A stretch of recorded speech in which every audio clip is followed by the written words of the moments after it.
Hey, what's going on everyone? Welcome back to the biggest tier list, episode 23 I think is what we're on. This is the series where I make a tier list and you guys admire how big it is. That's kind of how it works. But if you're still confused, basically I tier every single Fire Emblem character in the series and my Patreons decide who goes first and who goes next. And that way we finish every Fire Emblem game eventually.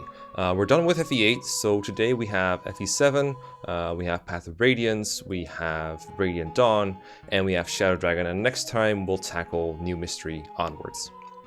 So that's what we're doing today. Again, thank you so much for everyone for supporting me, I really appreciate it. And before I forget about the ads on this on these kind of videos, so I've given a community post and some kind of explanation of this before, so excuse me for skipping a couple of steps here. I know that YouTube likes to put like 5,000 ads on every one of these videos because they're very long. There's a lot of pauses in there where the YouTube algorithm thinks, oh, that's a good place to put an ad, and they just do that all the time. I don't know if they do it mid-sentence, but they definitely do it a lot.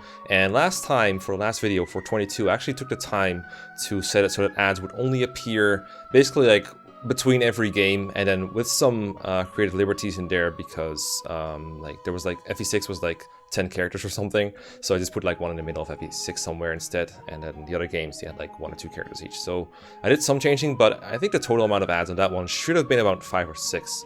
But YouTube was like, nah, Mekkah, we're gonna put in more ads anyway, and we're not even gonna tell you, we're just gonna do it.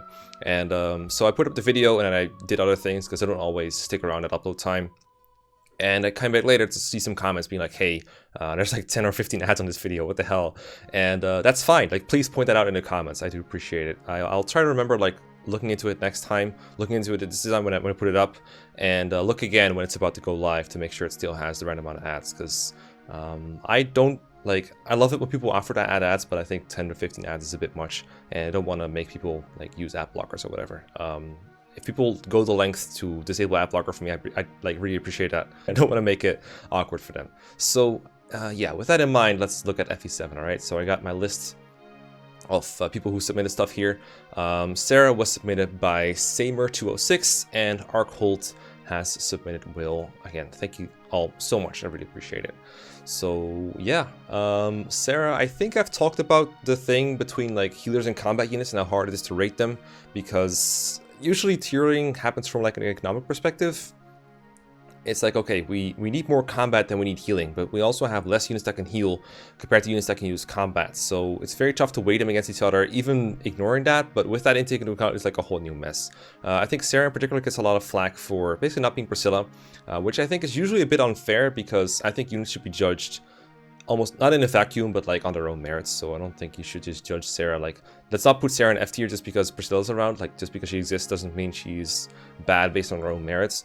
But I do think the existence of Priscilla alone, it makes it a lot tougher to rate Sarah highly because the demand for double healer early on is very low. Even in Hector Heart mode, I don't think you want 2 healers, and healing XP is already very slow. That makes Sarah tough to level on her own, and it also means that there's going to be a lot of times, I think, where you only have one character that's been injured and everyone else is just at full HP and there's nothing else to do. Like, there's no barrier early on, for example, no torch staff to spam. So that makes getting XP on both healers at a fast pace pretty difficult. Like, in the more efficient playthroughs, Priscilla promotes like really late. Like, I remember Don, for example, promoted Priscilla in 28x or something, and Priscilla has a pretty good base level, like 3. Sarah joins at base level 1 if you only play Hector mode. If you play Lim mode, it might be level 2, or maybe even 3 if we're being generous. But yeah, there were definitely times where Sarah was considered like a pretty good unit actually, because you know she does have her own XP pool in a way. But nowadays I think people are a lot more lukewarm on Sarah, including me. That said, staff utility is still ridiculously good in Hector Heart mode.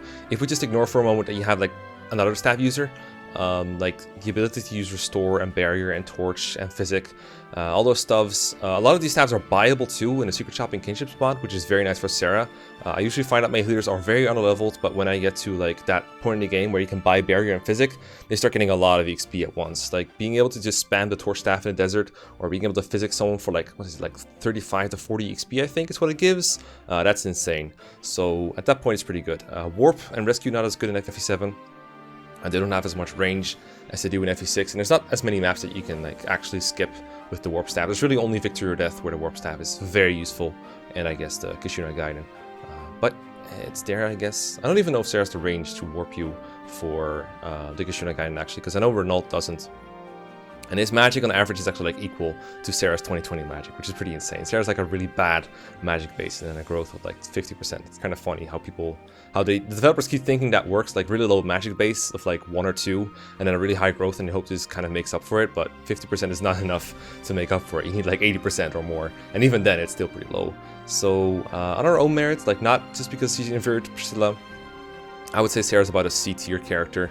I would say like overall, I think she's more useful than Eliwood and maybe even Farina, but I think in the long term, like the early game healer that she gives in Active Heart mode is nice for like the first like 4 maps before Priscilla joins, and then even after Priscilla joins, there's a couple maps where you have the deployment slot for Sarah, and it's fine to use her. But after like 16 or so, deployment slots for Active Heart mode get really tight, and it's hard to justify fielding Sarah.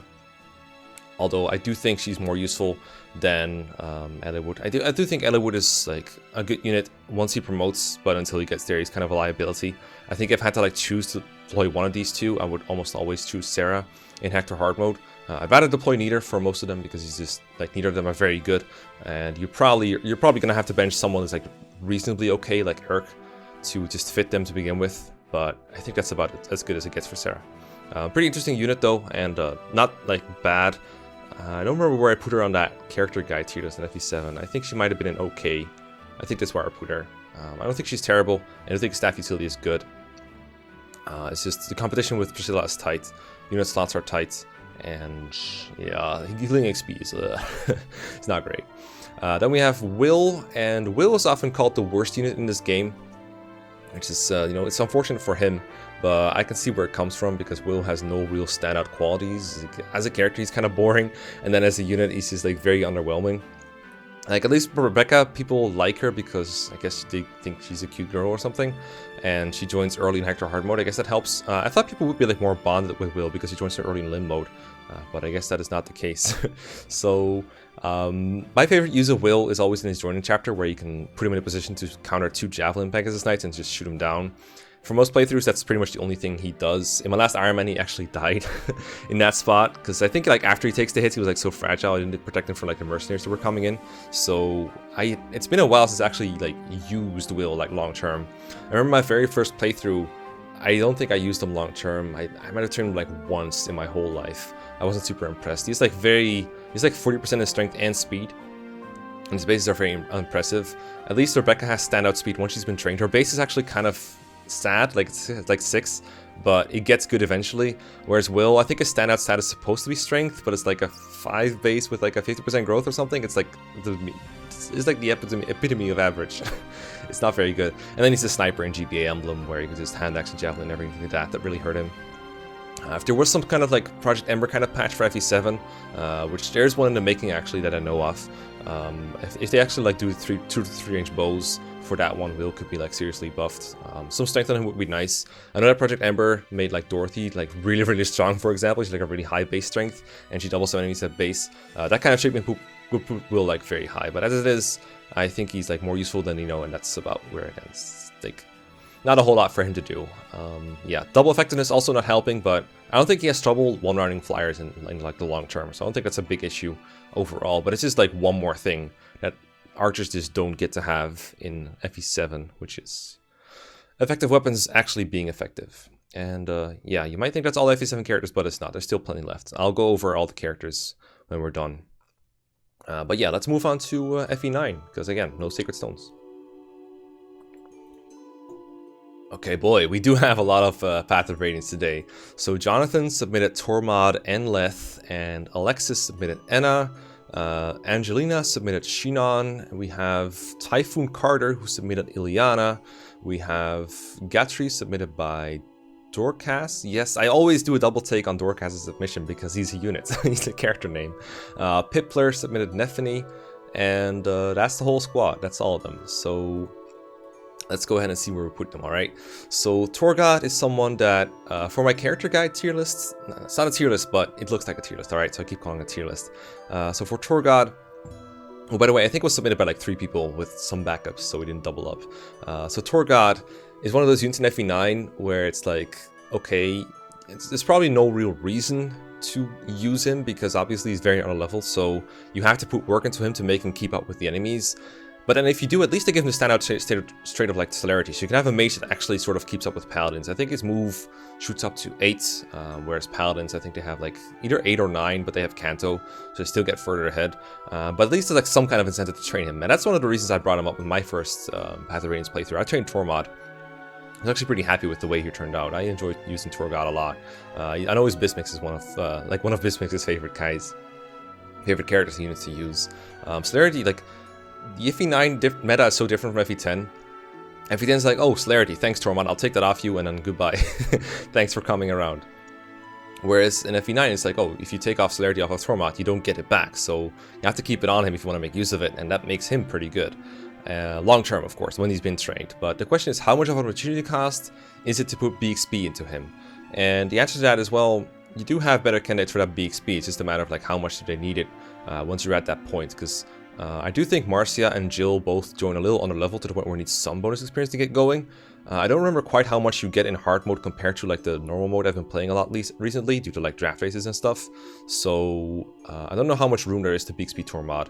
I do know that if you want to train like Tormod and like Mist and like Astrid and Makalov, and you want to BXP your flyers as well, that's when it gets really tight, and you don't always have the ability to just bring up someone from like nowhere. So I think how good he is really depends on like how much you value that kind of thing. Because that's what determines his value to me, compared to units that are just kind of okay at base but not super great, or units that are just less investment heavy but also give you less return. Units like, I don't know, Ranulf or Stefan or Har or Khalil even is like a good comparison. All these units are, this is basically that category in the FE9 character guide, which is just like, okay, no investment, right? That's basically this whole group right here. And he's more of like a okay high investment kind of unit. So where does that leave him? Well, I definitely think it's better than D tier. I don't know about the C tier. I want to put him somewhere like, I think he has more utility than these. I'm kind of on a Volk high lately, so I'm gonna keep him above Volk. I actually think Khalil's maybe a little bit better than this. I think Khalil might be a B minus. Some quick revision there. Actually, maybe I should abolish the pluses. I meant to do it last time, but I forgot. So I guess we can do that now. Hold on, I'm actually going to fix that now. I think I'm going to get rid of the S plus and S minus real quick. There we go. I think that's a bit better. I think that gives me a better overview of things. So yeah, that leaves Torgod around here. I don't mind that. It's like he joins earlier than most of these characters. There's a little after Stefan, I guess. So maybe Stefan is like better. But Celerity is pretty good, so I don't know. It depends. Like, he should probably be next to Stefan at the very least. I don't like Hara as much anymore. I'm gonna move him down for sure. I think these guys are more helpful than Hara overall. Yeah. We'll roll with that. Well, I'm okay with this. I think I like this. I used to have the plus and minuses here because of the time when like every tier list was merged. But at this point, when they're like apart again, I don't think there's a reason to keep the S plus and S minus. So I'm gonna work on that too as well. So yeah, we'll put him here. Leth is more of a pre-promote kind of unit. She joins in like chapter 8, and Instant Transform is nice. Actually, she joins in 9. Like 8 is when she's like a yellow unit, but she's still helpful there. I'm not gonna count it because I've always said I'm rating units from the moment they turn blue, right? So joins in chapter 9. Pretty good though. Instant transformation is very nice. You don't have to wait for her gauge to fill up. It just goes up instantly, and then when she's transformed, she just mauls people. And then either when the chapter is over or somewhere in the middle of it, she'll probably untransform, and that's fine. I think that kind of gauge is more helpful than someone like Mordecai, who needs to wait to transform, and then when he's transformed, the map might be over or something, or he needs to use like a Lagu Stone on turn 1 to like attack. Whereas Leth just gets her full movement. I think that's really nice. So yeah, she doesn't last forever utility-wise because she does have 1 range only, and her claw only has like 8 or 9 might, I think. It never increases in like a Radiant Dawn, so she's not very strong. But in the early game, at least, she's like almost on par with Titania with regards to like how strong she is. So where does that leave her? I think around Mordecai's levels used to wear a place. I think that they're pretty interchangeable. They both have their advantages and disadvantages. I'm pretty sure one of them is better than the other, and which it just kind of depends on the mood. Leth is better for combat, and Mordecai's better out of like combat utility with Smite. And he's better once he's transformed. All the doubling problems are a thing. I think I like Smite better because he's more useful long term than a transformed Leth. But up to preference, I guess.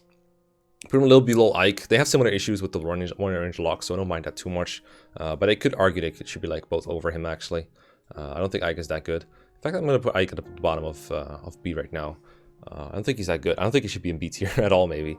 I mean, yeah, I think Ike's like okay, but the one range lock is really annoying. Although I might have Maniac mode in mind when he's like really bad as opposed to just kind of okay.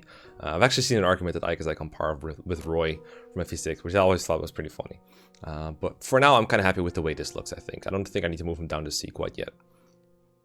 Then we have Enna, who joins like nearly at the end of the game with not a whole lot of combat potential. The only reason she's there, I think, is to give you an out to beating Ashnard if your Ike is like either really bad or just plain untrained.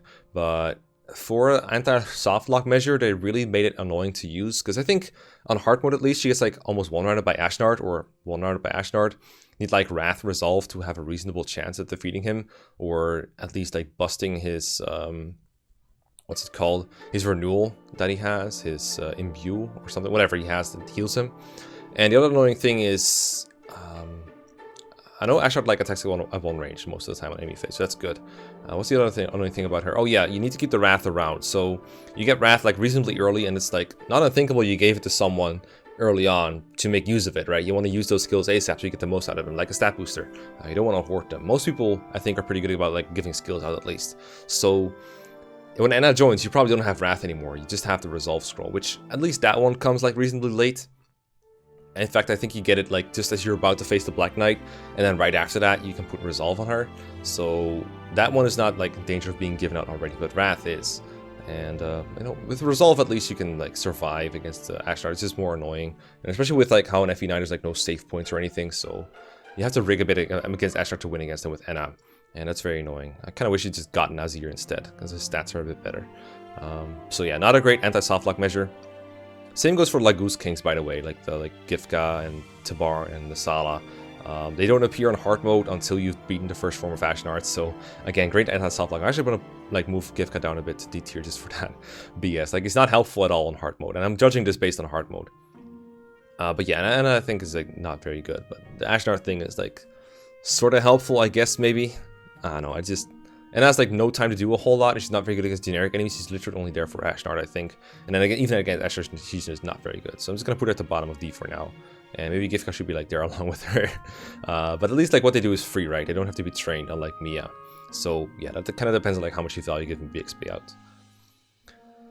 Shinon, he joins either early and then he leaves and he just rejoins very late. So Shinon's one of those characters that's almost like a Radiant Dawn-like character that's like two different utilities in one. One is like almost like a pre-promote, and in the other part of the game, he is like a very unleveled kind of unit. In the early game, I actually really like him a lot. He is a sniper that can generally one-round enemies, or at least has a pretty good shot at it with a crit, or weaken them for other people. And he also has just life-saving potential if you make a mistake. And I know Path of Radiance is easy, but so is making mistakes. And imagine you have like Boyd and he range of like a couple enemies, and if they all attack him, they can kill him. So what you could do is like you can put Shinon next to him, and a couple enemies will go for him instead, because the enemies don't see that they can kill Boyd. But Shinon is like such an attractive target to a lot of enemies, right? He like provokes them into attacking him.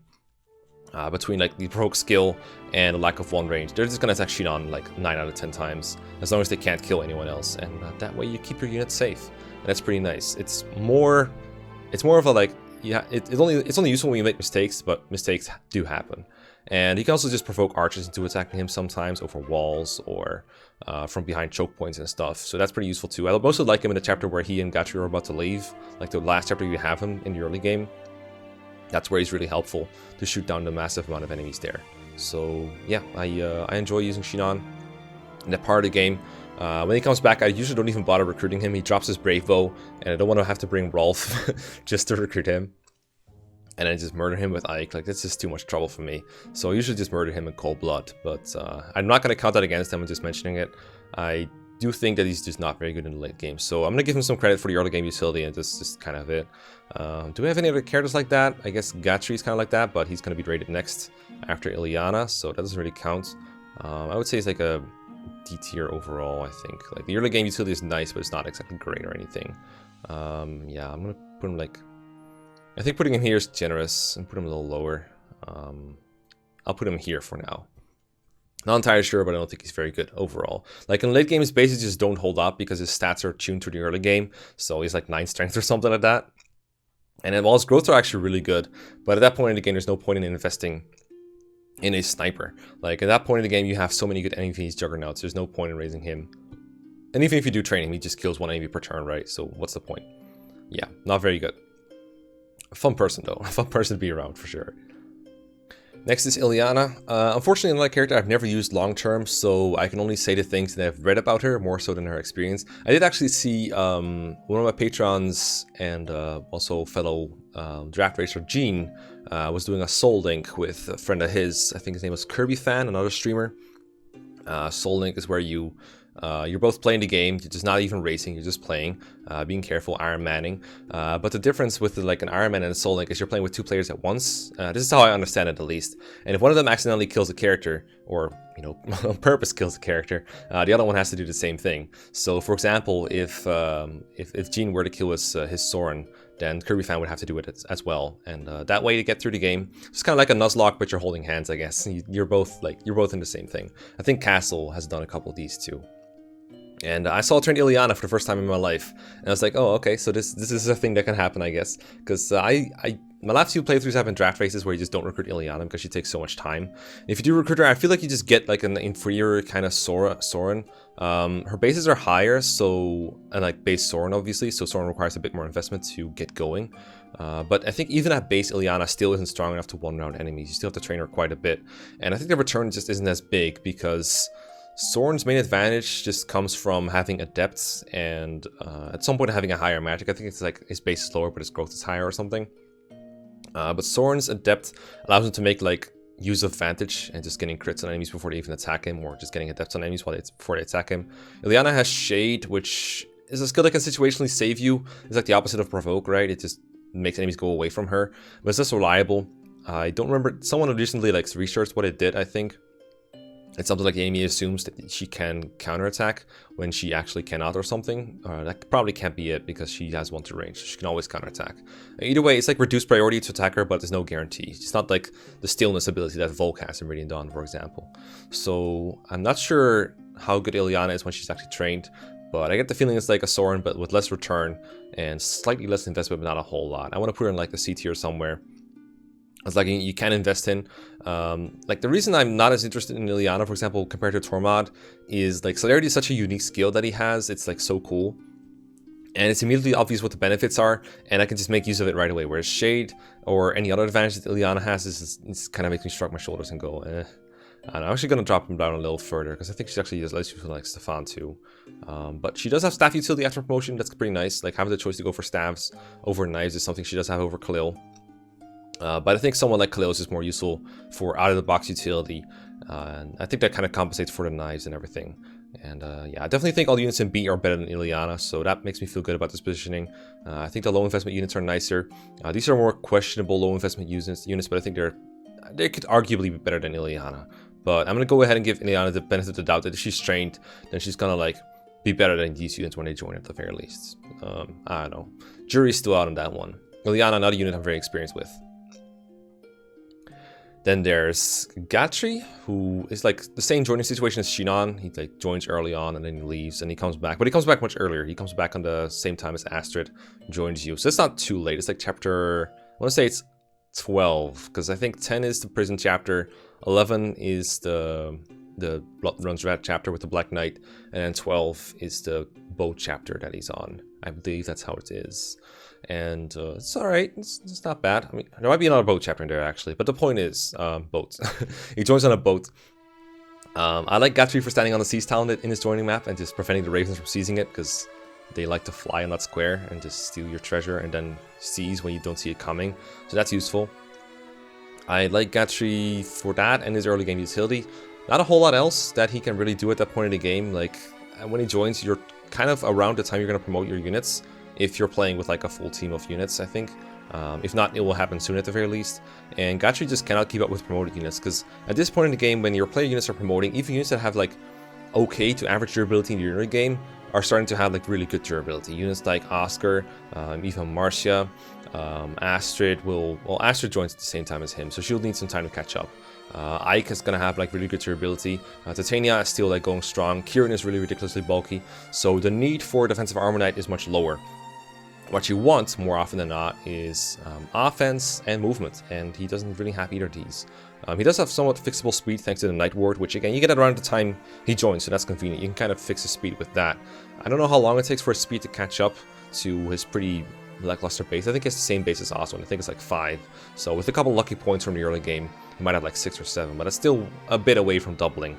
Like, it's not going to be as reliable at it as other characters, but other characters will double at this point probably. That's not a big disadvantage that he has. He can be carried around, but you know, there's not much of a benefit there when his offense is worse. And I don't think he's that bad against magic personally, but he's much better against physical enemies usually. But again, people don't really have bulk troubles at this point in the game, so there's not much of a point. But he could be like okay. And there's still the early game utility, like having an extra bulky wall in the early game is useful, even when you already have Titania and to a lesser extent like Shinon and any other durability. I guess Oscar's kind of bulky in the early game, but not as bulky. Having Catria is really nice for the maps he's around in the early game. I'm gonna give him some credit for that. So I think he's like significantly better than Shinon because he's around for so much longer, right? Like 6 maps or something. That's pretty good. I want to put him like around here somewhere. Like I think his free utility is actually like pretty good, especially in like the chapter where you have like him, and then Shinon and Soren and Riz and Ike. I think that chapter is pretty nice. And Titania. I think he's pretty nice there at the very least. I want to put him like here. I think that's all right. And then Nephany exists, and Nephany's kind of cool. I enjoy using her in Ready Dawn. I don't know a whole lot about her in Path of Radiance. I know she joins a lot of levels, so she's not a unit who's got a BXP up, so the same opportunity cost as units like Tormod and Astrid and Makalov, where it's like, okay, they could be good, but to invest into them, you need to not give that BXP to someone else, and that has an opportunity cost. And the return, though, is that you have a unit with Wrath, which could be interesting. So you do get a Vantage Scroll somewhere. I think you actually get it like the next... Well, not immediately after, but you get it like when you're doing quests for Sanaki, I think. So like the Makalov chapter. When you get Vantage. So you can make like a Vantage Wrath kind of thing for Nephany. It could be interesting. I've never done it, and I'm kind of not sure if she has the strength to pull it off, because for Wrath Vantage to work in this game, you have to spend your time below 58% HP and then get a crit all the time, preferably. I don't think you have enough Killer Lance to do that consistently yet when she joins. You only get 50 crit from Wrath. I mean, she got quite a ways to make up for. I do know she has the durability to do it when you give her like the Night Ward and a couple levels. Maybe some defensive stat boosts will be needed just to take an extra hit in case she fails to crit. But it seems kind of sketch. I'm not sure if she can really pull it off in the harder difficulties while also not being like a major investment project. She might need to be over leveled for that to work. So, and even if you do that, you still have a foot unit that can't do a whole lot. And the reason I bring this up so much is like she doesn't really have a whole lot of other things to sell. Her stats are obviously worse than everyone else's when she joins and only like catch up after she gets bonus experience. Night Warp makes her very fast at least, but I think she has like HP and strength and defense issues especially. Especially if you trade away the Night Ward to other people.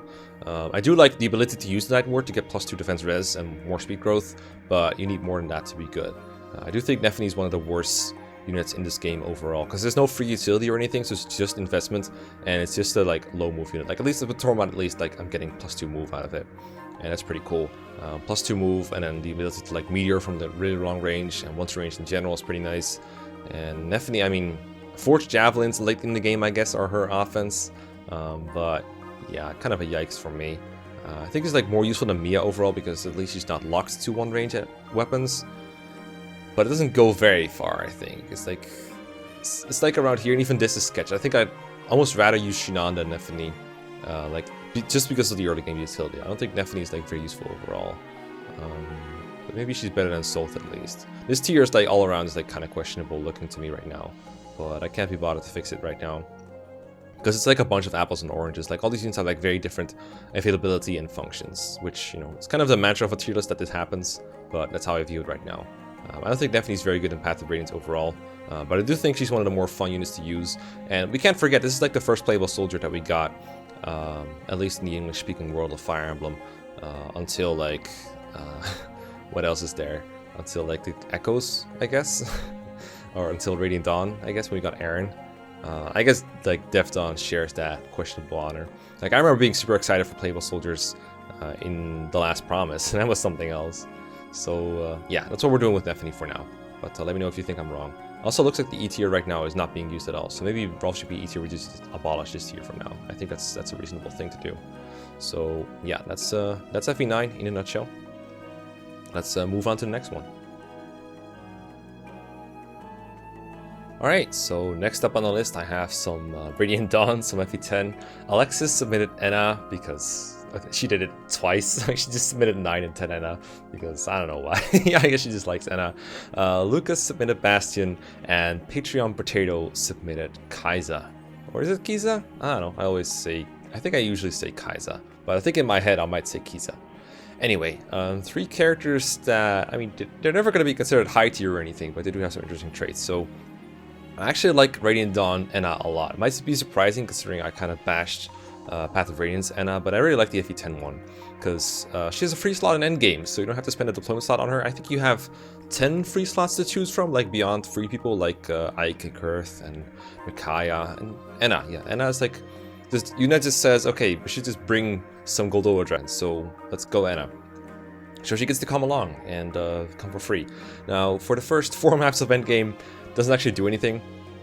I'm gonna get into spoiler territory very soon, so if you haven't played Radiant Dawn, you might just want to skip to Bastion or skip to Shadow Dragon or something. But Enna doesn't really do a whole lot in the first few maps because her combat is pretty subpar. I don't even know the details, I just know she's not very good. The only exception is the 3rd map, I guess, where the enemies just don't attack her. So you can use her for free without any real drawbacks. You can use her to save someone off the battlefield, or you can use her to boost damage against the boss.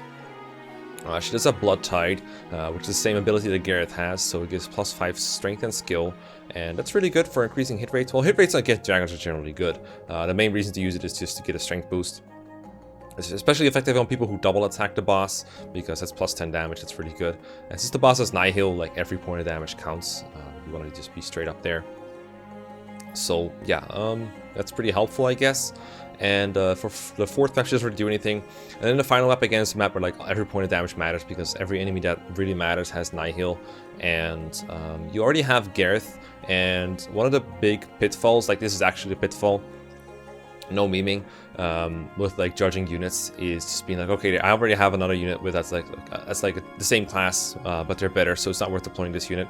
But the best way to beat endgame, not just quickly, like not even LTCing, but just having a better time doing it, having an easier time doing it, doing more damage, which has nothing to do with LTC. It's just always better to do better damage. Deploy both Red Dragons. Gareth is harder to use because he dies more easily, but with like proper measures, it's easy to make him survive. But Enna, unlike Gareth, has really good resistance. She doesn't die as easily to the spirits in the end game or anything else, so she's pretty easy to use in that way. So she's like a better version of Gareth, and you should use both. Don't stick to one per class, please. Use both. But yeah, that's completely free utility, no need for training whatsoever. That's pretty good. Of course, it's still end game only, and really only useful in one, maybe if you stretch it a little bit, 2 maps. So we're going to start off above Gareth, kind of like similar to Braum, Ilyana, Makla. Like all these units have like free utility for a little bit. In fact, it's kind of like all of them. So the question is like, how much do we like it? Personally, I would put it like around here somewhere, I guess.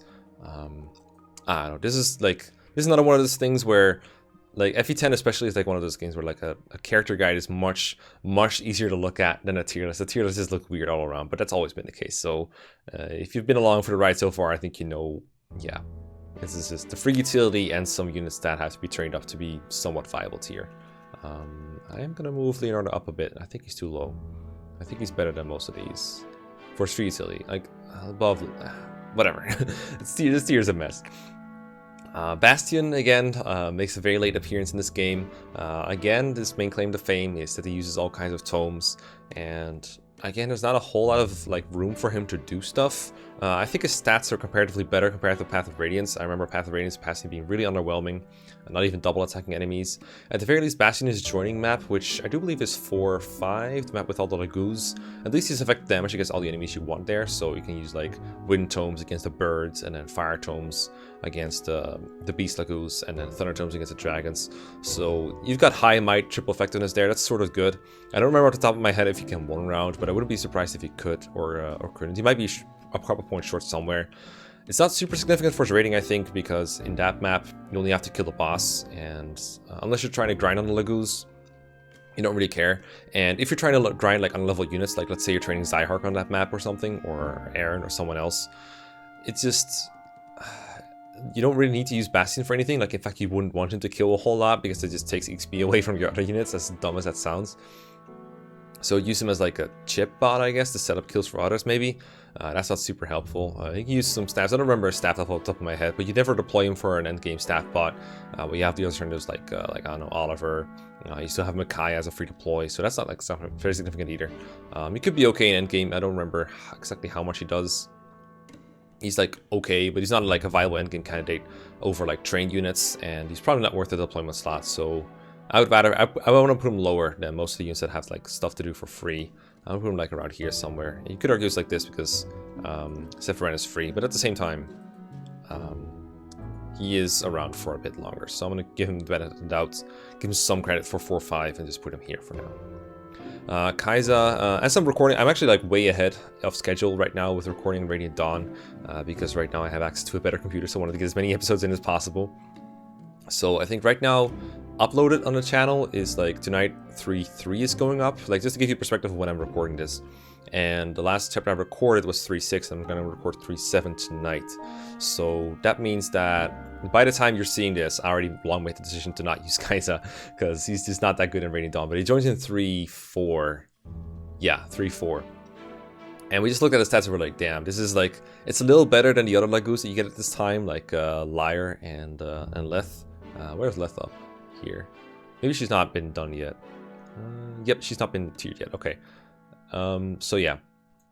Kaisa is like, it's like a tiger with the stats of a cat. And being a tiger is good because the gauge just works slightly better. Cats have like a benefit of transforming a little more quickly, but if you're just using Olivia Grass every turn, it's not going to be like a whole turn earlier, so it doesn't really matter. And then they de-transform a lot quicker. I think they basically lose like an extra point in gauge from every round of combat and maybe every turn as well. And that's a big difference maker. I actually don't remember what Kaisa even looks like as a tiger. I've just never transformed him, let alone used him at all. I would actually like to return to Radiant Dawn at some point into like a low tier playthrough or something. Just only using literally bad units. See how that works out. Like right now for my Let's Plays, I try to like make a mix of good and bad units and units that I haven't used before. Just to spice it up, but still have something to fall back on and cut the video length. Because if you're only going to use characters like Kaisa and Lyre and stuff like that, then the playthrough is going to be very, very slow and very, very tedious. And I'd either have to edit it a lot or do something else. And also, if you edit like a co-commented Let's Play a lot of the banter just gets lost, which I don't like. I like it being almost one continuous piece. So that's why you're seeing me avoid characters that are really bad. Like I didn't really train Meg or Fiona either. So yeah, that's kind of the reason why I decided not to use Kaisa in a nutshell. Just thought I'd get into a little tangent. I don't need to tell you that something like one range only, with a gauge, with no real training perspectives, like his growths aren't even that good. There's nothing I can really say about Kaisa that's going to surprise you, after I've already talked about like the issues with Lagoos like Lyre. So I'm going to go ahead, I'm going to put him like, I think he's better than Tellius. I still think Oliver is better. I think in fact Oliver might just want to move up to good old E tier, just for the staff utility in endgame is potentially better than what they have to offer. He's still not free in endgame, but I'm gonna put him up in the E tier at least. I think Rengor fielded him for 0% growth run, so that's like the kind of catalyst for me putting him up here. But I do think Kaisa's pretty damn bad. He has doubling issues and he has strength issues. That's not great. At least he has a Tiger Fang though. That does more damage per hit than a Cat Fang, but a doubling kind of sucks. Anyway, how about we move on to some Shadow Dragon. Okay, and for Shadow Dragon we have a massive 6 units lying around, and that's going to be it for this episode actually. It's not going to be a whole lot left after this. This is a shorter episode. This is the way that the visions worked out. So Mo submitted Pala, 420 Cheek Slurper submitted Rad Quetz, the only one, or Caesar he said, but it ended up being Rad. Corey submitted Pala as well, so yeah, I kind of just couldn't really do anything about that. Or actually, no, I figured it out. Okay, so Corey submitted Pala and Catria, but then Les like, okay, if one of these is taken, just put Est in here. So it's like, you know what, Pala is taken, so we'll put in Est. So it worked out, never mind. Aaron submitted Marth, and then Krim Master submitted Draug. He actually submitted like 2 other characters, but both of them were taken already. I think it was like Tor God and one of the Whitewings probably. So yeah, Draug it is. So Pala on FE11, again in FE1 and Book 1 and in Shadow Dragon, Pala's probably the least impressive she's ever been. I usually just, like, whenever I see Pala's sprite, I just move her straight up to S tier, but that is not the case for this one.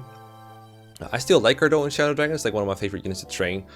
B-Lances at base is like really huge. Shadow Dragon weapon ranks are always huge, and a lot of people just don't come with very good weapon ranks. I feel like that's like a big thing that New Mystery does better at least. I feel like a Shadow Dragon, I just have to train up people's weapon ranks a lot, and it's a huge pain in the butt. Pal's like, no, I have B rank lances, I can use Silver Lances at base, I can use a Forged Rider's Bane if you want me to. Dragon Pike, I guess, that's not going to be relevant until later, but it does help. And yeah, anything else you want, it gives like a slight hit bonus as well. Slight boost to attack. That's just the main advantage she has over Catria, who I'm going to discuss in a little bit. So I like that a lot, but she is on a level by a bit. It takes some time to get her to promotion. I think her base level is like 6 or something, so you can get there. The next chapter that she joins like after is like actually pretty good for training her. I think the desert chapter is right after this one. It's because like she joins in the garage chapter. So right after this is the desert, and that has a lot of mages, and Pal's one of the few units in the game that has like a base resistance stat, because of the Pegasus Knight class. It's like the only class in the game that has an existing base res, I feel like, sometimes. So if she's not promoted yet, then she can train there to get to promotion if you're playing casually, and even in LTC you have to like promote her at some point just to save some time somewhere. Like Warpless, obviously. In a warp skipping you wouldn't need it, but for like Dawn 0% growth run, you actually needed to train Pala to protect Marth from like getting barraged by enemy paladins near a village. Just to get the hammer and staff. But yeah, I think Pala's pretty useful for overall, especially for a growth unit. A lot of the time in Shadow Dragon, like training units is just not worth it beyond the early game. You have like this pair of units that kind of proves that wrong. But even in LTC, like these are not worth training. So that gives you an idea. Like these are the best growth in the series, basically. And they are not worth training in LTC. And then these are just good pre-promotes. This is a good pre-promote. This is a guy that joins with like the best bases in the game in an unpromoted class. So like training him is kind of trains himself. Ogma is like early game utility mostly. Merrick is like I guess it's basically his tome is a pre-promoted thing.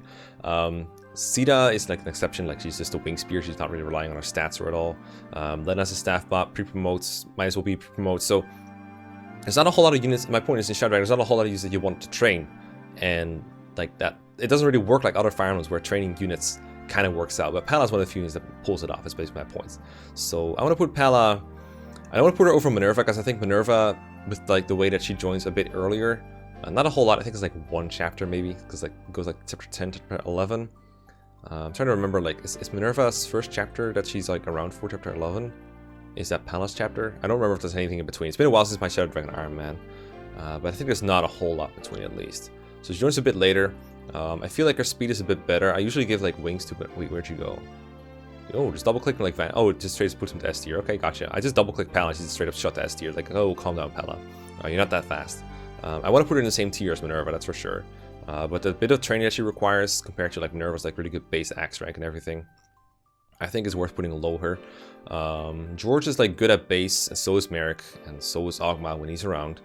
But their long-term prospects are a bit worse. Like I think George is like good against flyers, but other than that, it's just chip damage, right? Pala is actually becomes like pretty good at combat actually in the long term. Like once she promotes to Draco Knight, you get those really delicious bonuses to like HP, strength, and defense. She actually loses a bunch of res on promotion too. That's why I'm saying like it's best to train her in the desert if she's not promoted yet. Because if she is, she's like 0 res at base. She's like barrier or pure water up to make her survive multiple enemies. Like more than 2 or like 1 or 2. But yeah, Pala's pretty good, but this is probably the worst Pala in the whole series, I think. I'm gonna take them in order just to like vary a little bit before I get into 2 more Whitewings. So Rad Quetz is a big meme. I guess I'll just explain that meme a little bit in case people have missed out on it. It is kind of hard to know if it's not into obscure knowledge. So there was a user on Friends Forest, I think he's still active actually, who posted fanfics about a character that was very clearly a Selm insert. His name was Rad Quetz, and he was doing all sorts of things. Like he was like a like a teacher at some kind of fighting school, teaching a student called Yogurt and some other people, teaching how to fence and sword fight and fight with sticks. And he was, he also had like all kinds of teleportation tricks, and I don't know, it was just a super obvious power fantasy self-insert kind of thing. It was so stupid, like everyone just kind of laughed at it. It wasn't a widely known thing back then when the guy wrote it. But I had like a group of friends, including Colonel M, the guy that I first co-commentated down on 0% growth run with, the same Colonel M. We and him, we had like a little inside group with a lot of other people on Boomer Discord, where we would talk about Rad Quetz occasionally. It's like a bit of a joke. And I brought it into the Let's Play that I did with Mangs back then for Shadow Dragon. and everyone kind of picked up on it and enjoyed it, so that's how it became big.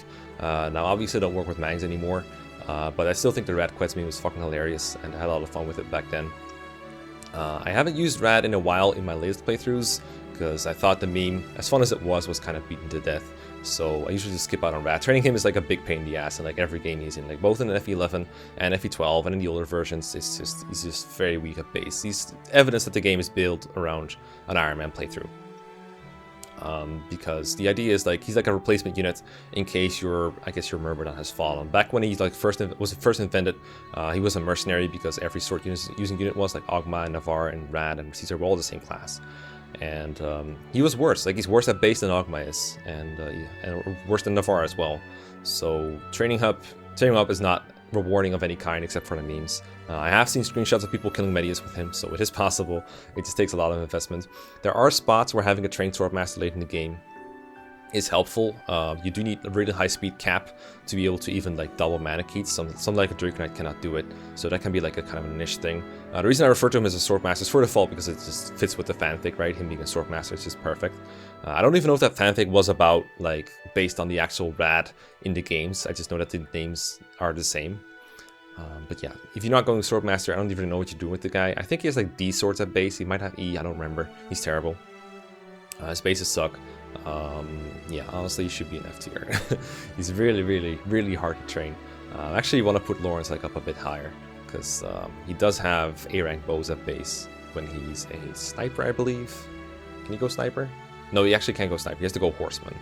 But he does have like, oh, he needs like arm scroll. That's right. Oh, that's right. Oh, never mind. You don't have a whole lot of arm scrolls. Never mind. Fuck you. You're back in F tier. I was like, can't you use A bows at base? Can't you use Parthia at base? But no, he needs an arm scroll, and that's annoying because there are not many arm scrolls around. Catria. FE11 Catria is kind of like, I'm just going to put it next to Pala right now because they're very, very similar, but Catria is definitely the worst one in this one. Remember, lower base level and C rank lances, that's enough for the Rider's Bane, but it is not enough for the Silver Lance, and that's like her most powerful weapon. And also her stats are just slightly worse all around, I do believe, at base. Growth-wise, I think she, like, I've said this a lot throughout this whole thing because the Whitewings are in every freaking game, but Catria is better long-term than Pala, but, you know, I'm a bases over growth kind of guy. I don't think the difference is big enough to make a big difference. I already said that Pala's long-term prospects are pretty good in Shadow Dragon, and they are good for Catria as well. So it's nice to have these around. Promoted Draco Knights, like, don't get me wrong, Sita is like the best unit in the game, or at least like the best Pegasus Knight / Draco Knight in the game, and that nothing is going to change that. But her stats, compared to them, without any stat boosters, are generally worse. It's just the Wing Spear holds her up very nicely. But if you're looking for raw stats against enemies that are not weak to a Wing Spear, you might actually find that Pala and Catria perform better against them. I could see them being like, again, I'm gonna say this again because it's been a while since I said it. Wolf and Zetka are only this high because of the level they trivialize more casual play. But if you're playing efficiently, if you're playing like for turns of some kind, like if you're even measuring your turn count, they would probably be worse than any alternative here. Even if you're not like strictly low turn counts, if you're just trying to save turns, they're not going to do you any favors in that. But they trivialize casual playthroughs by so much that I felt like I was right to put them up there. But this is a bit of, meeting it halfway kind of thing between casual and efficiency play.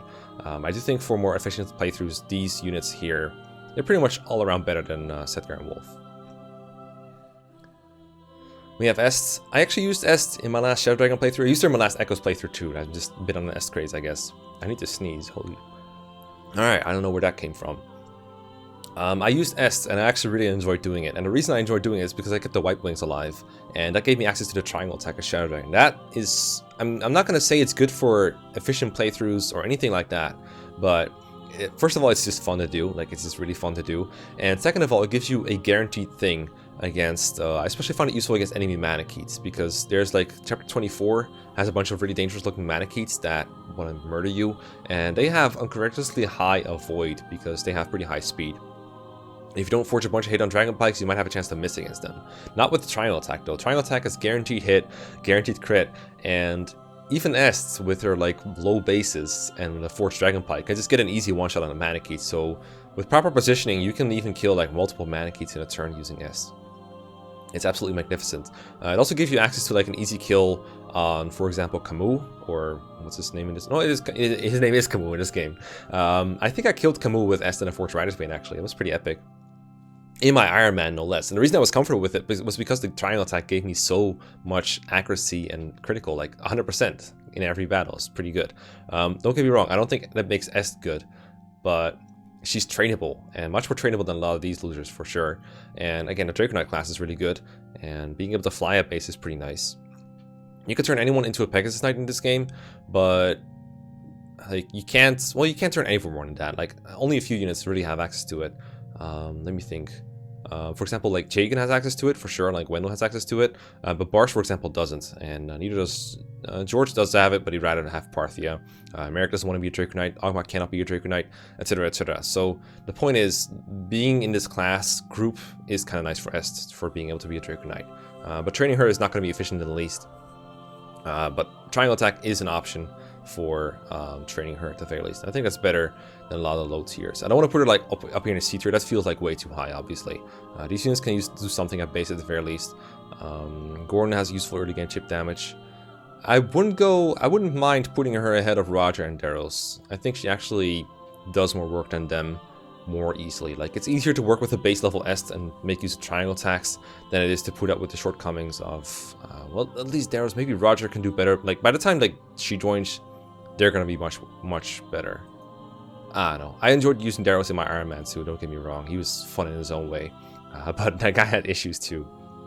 So yeah. We'll settle for D tier for now. I do think she's better than Mathis and Roche at the very least. Then we have Marth. And Marth got RNG blessed in my last Shadow Dragon Iron Man. I'm pretty surprised he wasn't submitted yet, actually. But he got very blessed, and normally the best way to tackle the early game bosses of Hard 5, like all those stupid axe guys, is like getting killing edge crits with Ogma, or hitting with a Devil Axe with Barst, or running a guy out of hand axes.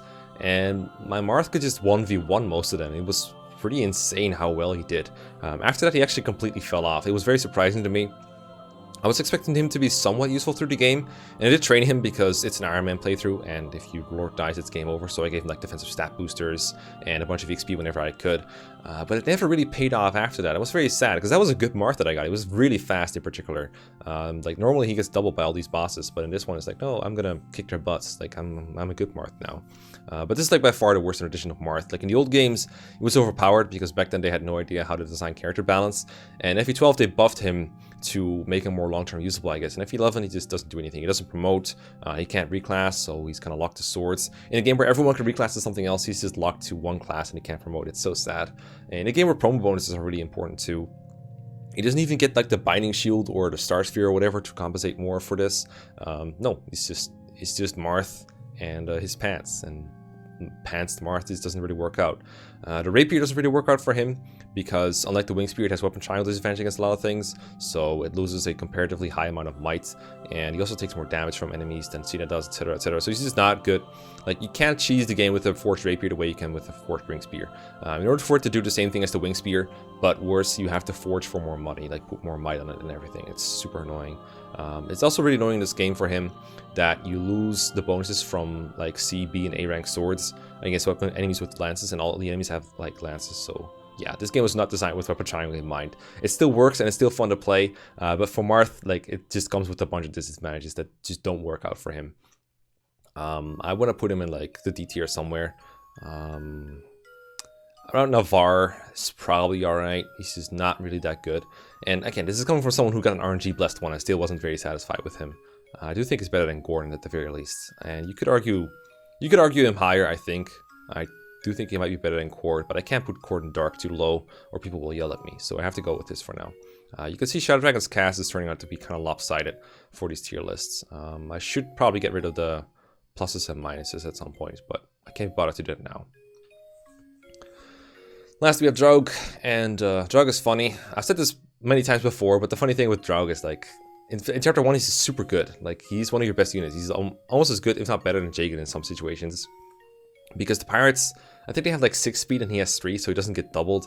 And he's more bulky than most of your units. He's like 4 hit KO'd or something, 5 hit KO'd. Everyone else is like 2 hit KO'd or 3 hit KO'd. So that's a huge difference. His accuracy is a little shaky, especially with the javelin, but you don't really have anything better than that. Like chapter 1 is notoriously unreliable in any kind of playthrough.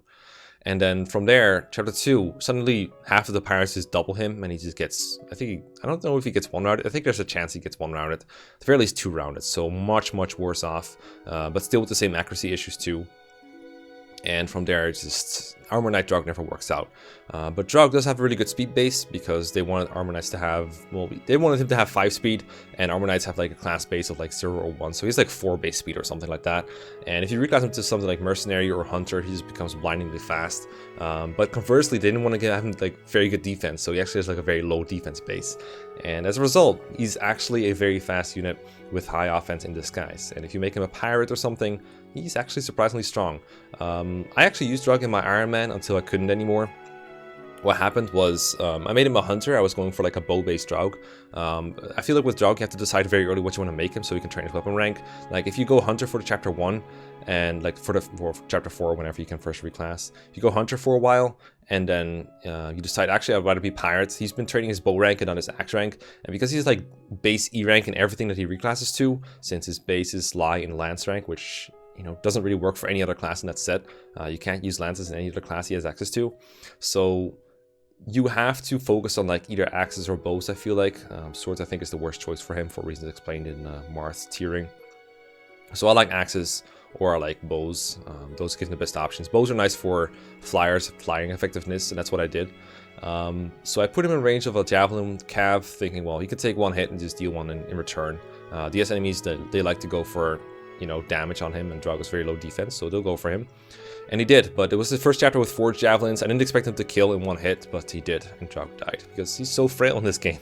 And I don't know, I just look at a guy in armor, and I just couldn't imagine him dying in 1 hit to a javelin, but, here we were. And he was dead, and he was never to be seen again. So, yeah, that's how not to use Draug. I had a lot of fun using him in the early game. Again, chip damage was very appreciated. As a pirate, he would also work fairly well. Just gotta watch out for his health. Obviously more of like a casual train-up kind of character than a character that's actually going to help you in like sticky situations. He's not a high tier character, but he's slightly trainable. I would put him at around C tier. He doesn't really have like a whole lot of free utility or anything, but there are things he can do that are better than like training all these scrubs. Like his bases are significantly better than, for example, Cord, I do believe. And also the chapter 1 utility helps his tiering a lot, I think, because chapter 1 is like a big deal if you can help out there. Well, I said it would be a short episode somewhere along the way, but it wasn't. We're like an hour in or something, maybe minus some edits. So, yeah, I hope you enjoyed it. If you did, let me know. If you didn't, I'm sorry. I'll look into the ad things. I'll look into the advertisements when I upload this, hopefully. And I'm hoping that there will be less than 15 ads on this video. But again, no, I don't have full control over it. Let me go over the characters that are left to be tiered. So there's like a whole squad of people left here, including Frey, even though he's a normal mode character only. But yeah, most of this is tierable, I think, from what I can see. No NPCs around, so that's good to know. Over here we have Radiant Dawn. There's not that much left, actually. We did a lot of Radiant Dawn, but again, it's probably because of my Let's Play of it. We have not a whole lot of left of FE9, and it's even less when you consider like the Laguz Kings and Nazir have kind of been covered already in Gifka and Enna. So there's that. But still a couple characters left here, and we have a reasonable amount of FE7 left. So yeah, next time we're doing New Mystery. That game still's got a huge cast left, so we'll look forward to that. And yeah, we got Awakening, Fates, etc, etc, etc to go through as well next time. So look forward to that, and be careful not to simply duplicate. Check the chat, check the thread when it goes up. There needs to be one more episode before I put up the next batch. There will be less time between this one and the next one probably. But yeah, I'll see you in that one. Thanks for all the support again. I do really appreciate it, and see you around. Peace.